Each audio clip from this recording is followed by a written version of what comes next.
Praise the Lord. கர்த்தருடைய நாமம் மகிமைப்படுவதாக. I greet you all in the name of Lord and Savior Jesus Christ. உங்கள் யாவரும் ஆண்டவராகிய இயேசு கிறிஸ்துவின் நாமத்தினாலே வாழ்த்துதலை தெரிவித்துக் கொள்கிறோம். It's a great joy for me to share the word of God. இந்த நாளும் கர்த்தருடைய வார்த்தைகள் மத்தியில் பகிர்ந்து கொள்வதில் மிகவும் மகிழ்ச்சி அடைகிறேன்.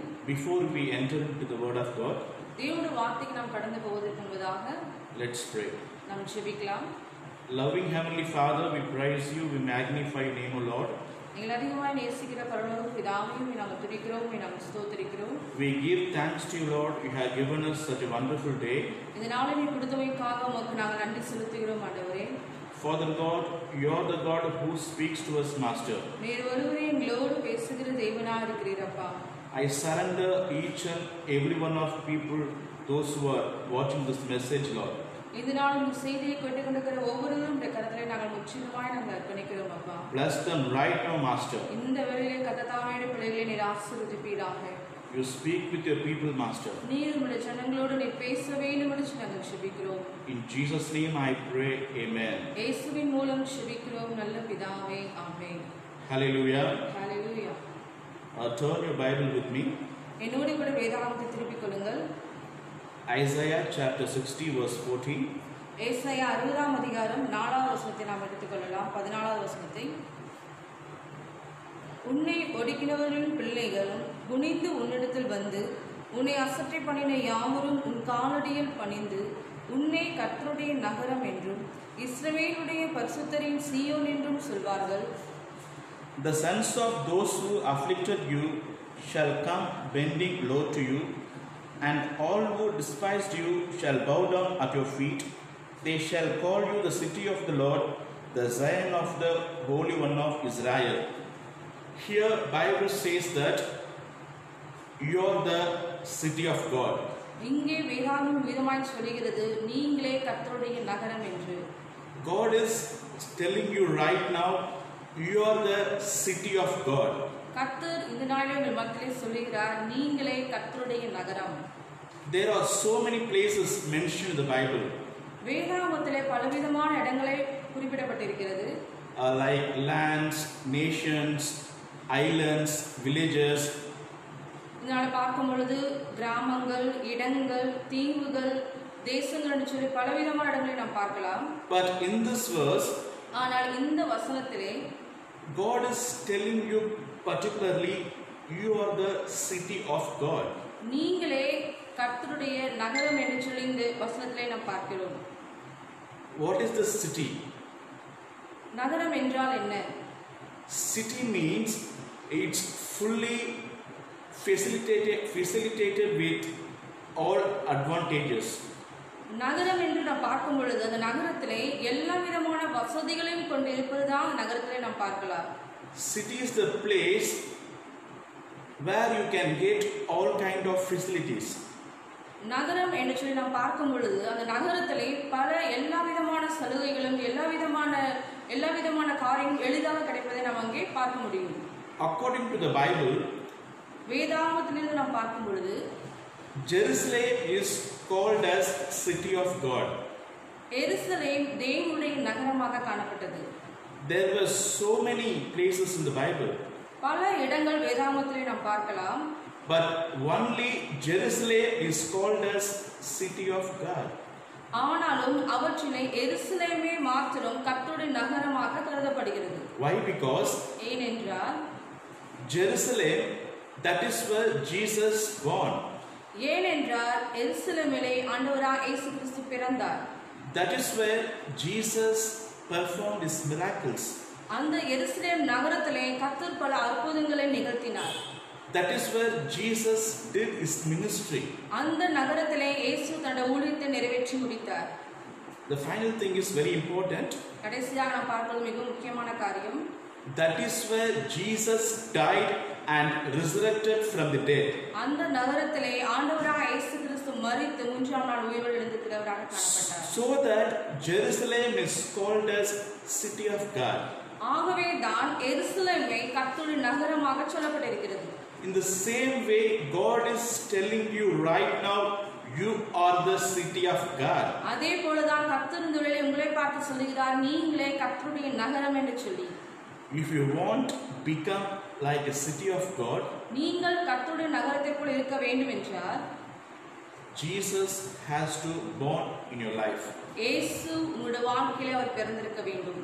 You have to experience His miracles and His wonders in your life. அவருடைய அற்புதங்களையும் அதிசயங்களையும் உங்களுடைய வாழ்க்கையிலே நீங்கள் அனுபவித்திருக்க வேண்டும். You have to die for your sin and resurrected from your sin. நீங்கள் பாவத்திற்கு மரித்து நீதிக்கு பிழைத்திருக்க வேண்டும். Then only you will become a city of God. அப்பொழுதுதான் நீங்கள் கர்த்தருடைய நகரமாக கருதப்படுவீர்கள். Today I am going to share 3 BBs. இந்த நாளிலே 3 விதமான ஆங்கிலத்தில் சொல்லப்படுகிற BBs என்று சொல்லி 3 விதமான காரியங்களை உங்களுக்கு It's BB. அது ஆங்கிலத்திலே BB. The first one is, முதலாவதாக, if you become a city of God, நீங்கள் கர்த்தருடைய நகரமாக இருப்பீர்கள் என்றால் what are the benefits you will receive? என்ன விதமான நன்மைகளை நீங்கள் பெற்றுக்கொள்ள முடியும்? The first one is, முதலாவதாக, He brings brightness in your life. அவர் உங்களுடைய வாழ்க்கையிலே வெளிச்சத்தை கொண்டு வருகிறவராக இருக்கிறார். Brings brightness. உங்களுடைய வாழ்விலே வெளிச்சத்தை அவர் கொண்டு வருகிறவராக இருக்கிறார். Brightness is very, very important in our Christian life. கிறிஸ்துவோட வாழ்க்கையிலே வெளிச்சம் என்பது மிக மிக முக்கியத்துவம் வாய்ந்தது. Brightness shows that our spiritual life. நம்முடைய ஆவிக்குரிய வாழ்க்கையின் பிரதிபலிப்பை இந்த வெளிச்சம் நமக்கு காண்பிக்கிறது. We can read in Matthew 5:14. வேதாகமத்திலே மத்தேயு 5ஆம் அதிகாரம் 14வது வசனத்தை நாம் வாசிப்போமே என்றால், You are the light of the world. நீங்கள் தான் உலகத்துக்கு வெளிச்சமாய் இருக்கிறீர்கள். The city built upon the mountain cannot be hidden. மலையின் மேல் இருக்கிற பட்டணம் மறைந்திருக்க மாட்டாது. You are the light of the world. நீங்களே உலகத்துக்கு வெளிச்சமாய் இருக்கிறீர்கள். The city which is built upon a mountain can't be hidden. மலையின் மேல் இருக்கிற பட்டணம் மறைந்திருக்க மாட்டாது. Because if a city is on mountain, ஏனென்றால் அந்த நகரம் மலையின் மேல் இருக்குமே என்றால் we have to look like this. நாம் எவ்விதமாக ஏறெடுத்து நாம் பார்ப்போம். No one can hide it. அதை யாராலும் மறைக்க முடியாது. If you want to hide it, நாம் அதை மறைக்க வேண்டும் என்று சொல்லி நினைத்தால் கூட by your hands like this, நம்முடைய கரங்களை விதமாக வைத்து your efforts are vain. உங்களுடைய முயற்சி வீணாக போகும். Because the city which is built on a mountain, it can't be hidden. ஏனென்றால் மலையின் மேல் இருக்கிற பட்டணம் அது ஒருவராலும் அந்த நகரத்தை மறைக்க முடியாது. Such a way God is telling you, you are that city. அதே போல கர்த்தர் இந்த நாள் உங்களை பார்த்து சொல்லுகிறார், நீங்களே கர்த்தருடைய நகரம் என்று சொல்லி. The first benefit that we receive, முதலாவது கிடைக்கிற நன்மை என்னவென்றால், we will be a light of the world. நாம் உலகத்திற்கு வெளிச்சமாய் காணப்படுவோம். I want to tell David's story here. தாவீதின் கதையை இந்த வேளையிலே உங்கள் மத்தியில் நான் நினைப்பூட்ட விரும்புகிறேன். It's very familiar one. எல்லாருக்கும் மிகவும் தெரிந்த காரியம். Already have spoken about it. ஏற்கனவே அதை குறித்து நான் பேசியிருக்கிறேன். When Goliath come and stand before the Israelites and King Saul, Israel ஜனங்களுக்கு முன்பதாக, இஸ்ரேல் ராஜாவுக்கு முன்பதாக அந்த கோலியாத் முன்பதாக வந்து நின்ற பொழுது they were very terrible, they were frightened. அவர்கள் மிகவும், இஸ்ரேல் ஜனங்கள் மிகவும் பயந்தவர்களாக காணப்பட்டார்கள். Because Goliath was such a huge guy. ஏனென்றால் கோலியாத் அவிதமாக மிகவும் பெரிய பலசாலியாக பெரியவனாக காணப்பட்டான். So by seeing this incident, David goes and tells to Saul.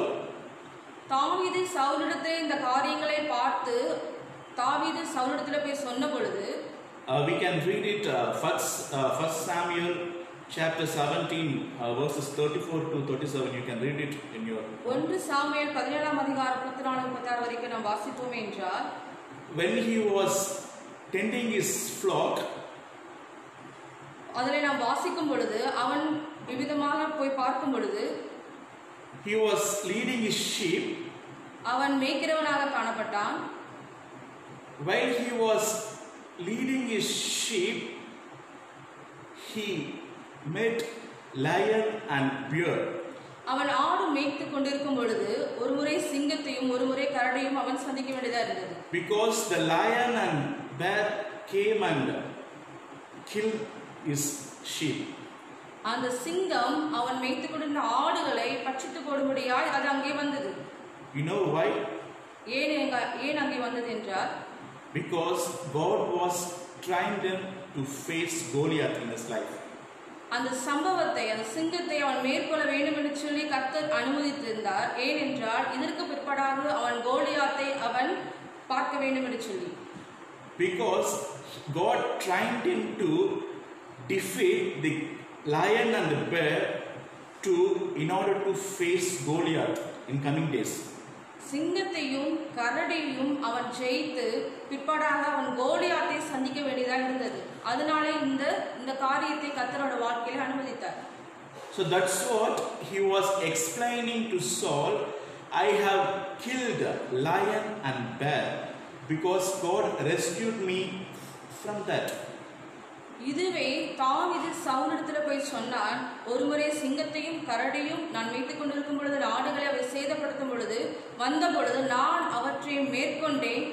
இவ்விதமா நிற்கிற இந்த கோலியாத் எம்மாத்திரம் என்று சொல்லி சொன்னான் சவுலிடத்துல. If lion and bear comes in his life means it's a darkness of his life. சிங்கமும் அந்த கரடியும் அவருடைய வாழ்க்கையில வந்திருந்த பொழுது இருளுக்குள்ளாய் காணப்பட்டதை நாம் பார்க்கலாம். Darkness literally means that the problems that we face right now. இருள் எதை குறிக்கிறது என்றால் நாம் இப்பொழுது என்ன பிரச்சனைகளை நாம் சந்தித்துக் கொண்டிருக்கிறோம் அவற்றை அது ஒப்படையாக சொல்லப்படுகிறது. If light comes, darkness will disappear. எங்கே வெளிச்சம் காணப்படுகிறதோ அங்கே இருளுக்கு அங்கே இடமில்லை. Let me read for you. இப்பொழுது நான் வாசிக்கிறேன். Isaiah, the same chapter 60 verse 1 and 2. ஏசாயா 60ஆம் அதிகாரத்திலே 1-2 வசனங்களை வாசிக்கிறேன். எழும்பி பிரகாசி, உன் ஒளி வந்தது, கர்த்தருடைய மகிமை உன் மேல் உதித்தது. இதோ இருள் பூமியையும் காரிருள் ஜனங்களையும் மூடும். ஆனாலும் உன்மேல் கர்த்தர் உதிப்பார், அவருடைய மகிமை உன்மேல் காணப்படும். Arise, shine, for your light has come, and the glory of the Lord rise upon you. See, darkness covers the earth, and thick darkness is over the peoples. But the Lord rises upon you, and His glory appears over you. Nations will come to your light, and kings to the brightness of your dawn. Here we can see that arise and shine. இங்கே நாம் பார்க்கும் பொழுது எழும்பி பிரகாசி, கர்த்தருடைய மகிமை உன்மேல் உதித்தது. The darkness covers the earth, and thick darkness is over the people. இருள் பூமியையும் காரிருள் ஜனங்களையும் மூடும். But the Lord rises upon you, ஆனாலும் உன்மேல் கர்த்தர் உதிப்பார், and His glory appears over you. அவருடைய மகிமை உன்மேல் காணப்படும். So we no need to worry about the darkness. நாம் எதை குறித்தும் இருளை குறித்து நாம் பயப்பட வேண்டிய அவசியம் இல்லை. If light comes, darkness will go away. எங்கே வெளிச்சம் காணப்படுகிறதோ அங்கே இருள் அங்கே மறைந்து போகிறது.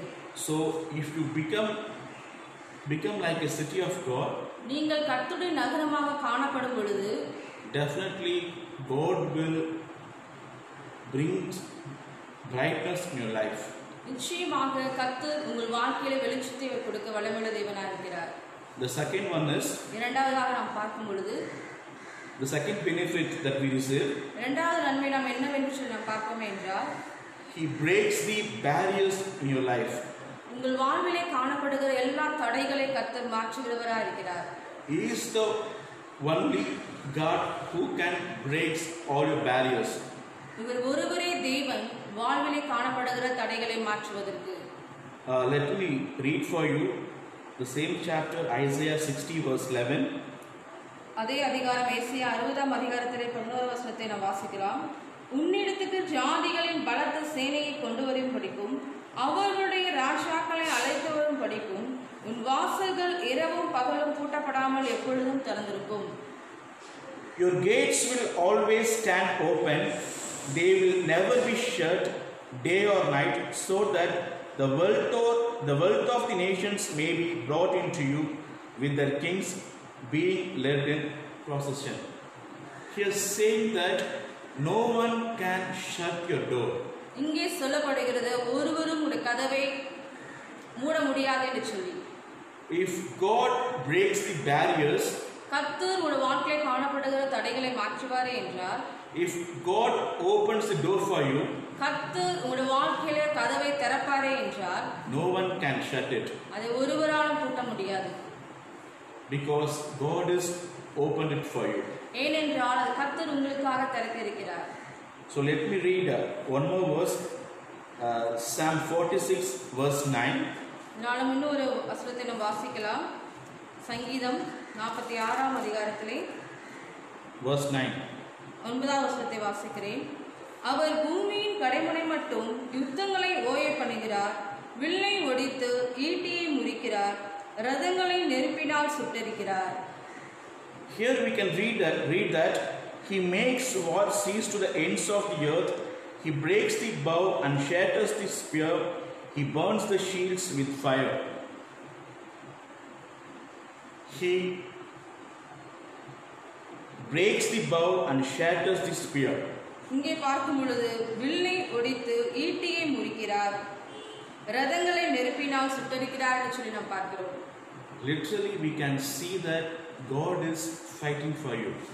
நாம் பார்ப்போமே என்றால் கர்த்தர் நமக்காக யுத்தங்களை செய்கிறவராக இருக்கிறார். The Bible says that be still, I will fight for you. கர்த்தருடைய வேதம் இவ்விதமாக சொல்லுகிறது, அமர்ந்திருந்து நானே தேவன் என்று பாருங்கள், நான் உங்களுக்காக யுத்தம் செய்வேன், நீங்கள் சும்மா இருங்கள் என்று சொல்லி கர்த்தர் சொல்கிறார். Definitely God will fight for you. நிச்சயமாகவே தேவன் நமக்காக யுத்தம் செய்கிறவராக இருக்கிறார். Definitely God will opens the door. நிச்சயமாகவே தேவன் நமக்காக வாசல்களை வழிகளை திறக்கிற தேவனாக இருக்கிறார். So he is the one who can break all barriers.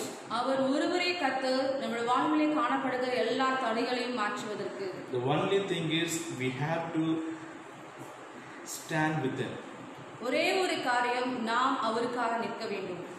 We have to trust in him always. அவரை எப்பொழுதுமே நாம் நம்பிக்கையாக கொண்டிருக்க வேண்டும். The third one is மூன்றாவதாக, he bestows the blessings in your life. நம்மை அவர் ஆசீர்வாதத்தை தருகிற தேவனாக இருக்கிறார். The first one we see that he brings brightness in your life. முதலாவதாக தேவன் நம்முடைய வாழ்விலே வெளிச்சத்தை கொடுக்கிறவராக இருக்கிறார். The second one he breaks the barriers in your life. இரண்டாவதாக நம்முடைய வாழ்விலே காணப்படுகிற தடைகளை அவர் மாற்றுகிற தேவனாக இருக்கிறார். The third one he bestows the blessings in your life. மூன்றாவதாக ஆசீர்வாதங்களை அவர் தருகிற தேவனாக இருக்கிறார்.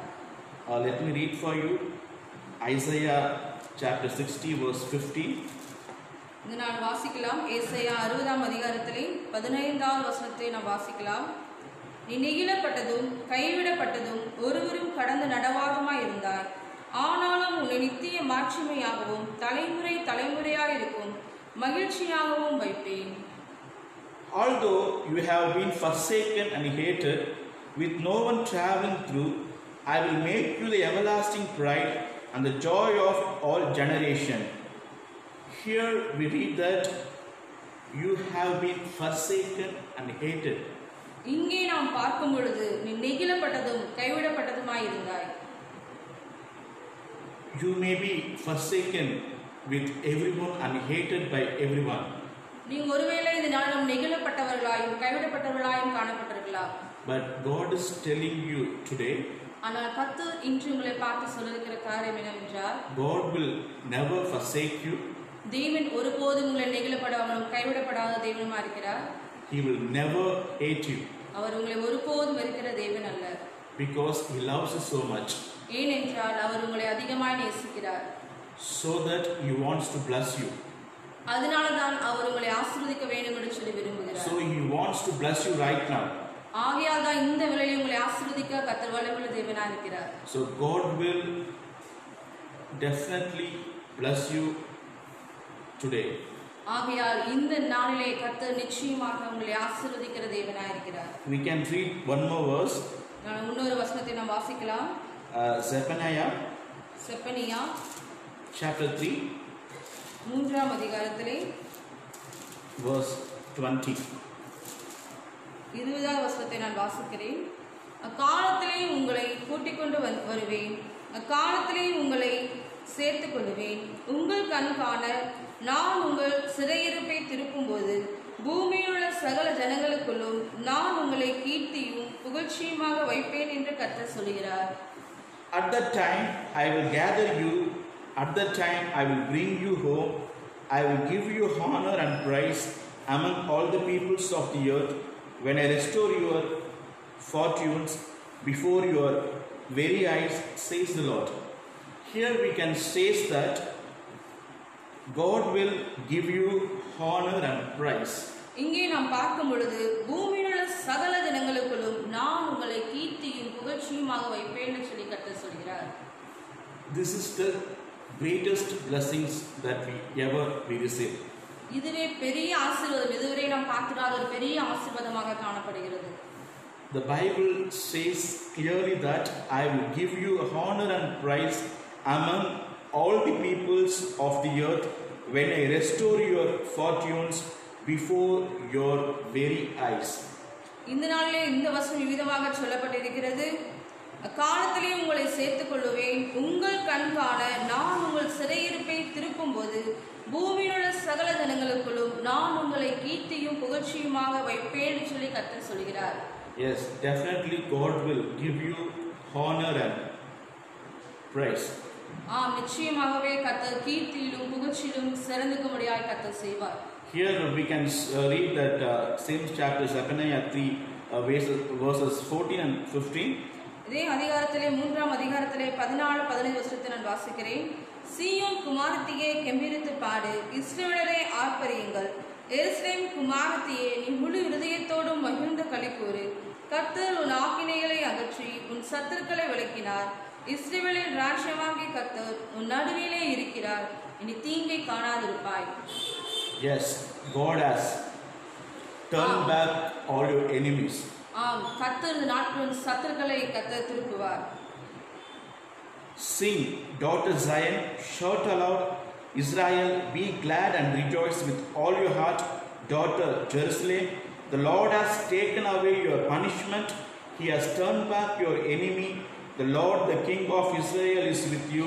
Never again will you fear any harm. So we no need to fear about anything. ஆகையால் நாம் எதை குறித்தும் நாம் பயப்பட வேண்டியதில்லை. Because God is with you. ஏனென்றால் கர்த்தர் உங்களோடு கூட இருக்கிறார். So God is telling you right now, you are the city of God. கர்த்தர் இந்த வேளையில் உங்களை பார்த்து சொல்லியிருக்கிறார், நீங்களே கர்த்தருடைய நகரம் என்று. Definitely God will bring brightness in your life.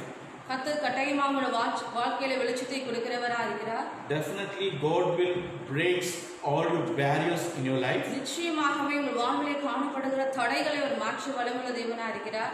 Definitely God will bestow all your, He will bestow with blessings. நிச்சயமாகவே அவர் தம்முடைய ஆசீர்வாதங்களை உங்களுக்கு தருகிற தேவனா இருக்கிறார். Amen. Amen. Let me pray for you. இந்த நாள் நாம் ஜெபிக்கலாம். Loving Heavenly Father, எங்களை அதிகமாக நேசிக்கிற பரலோக பிதாவே, Father God, we give thanks to you, Lord. You have spoken to us. இந்த வேளை நீர் எங்களோடு பேசின எல்லா வார்த்தைகளுக்காக நாங்கள் நன்றியுள்ள இருதயத்தோடு நாங்கள் ஸ்தோத்திரிக்கிறோம் அப்பா. Lord, we are the city of you, Master. நாங்களே உம்முடைய நகரமாக இருக்கிறோம் அப்பா.